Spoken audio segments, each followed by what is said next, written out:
Questo girino sta mangiando e lo vedete intento nella sua impresa. Siamo in aperta campagna e qui ci sono 12 girini che tra poco metteranno le prime zampe. Siamo già nella fase evolutiva.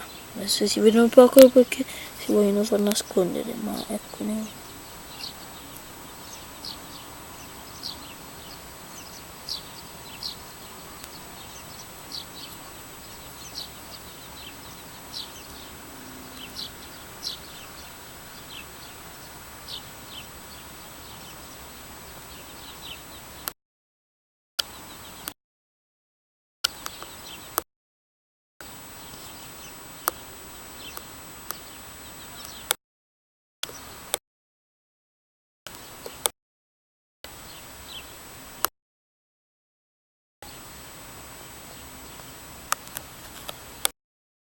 Questa è la loro capanna dove vivono.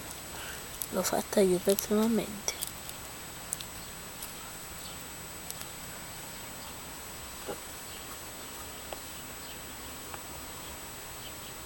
Arrivederci da National Geographic.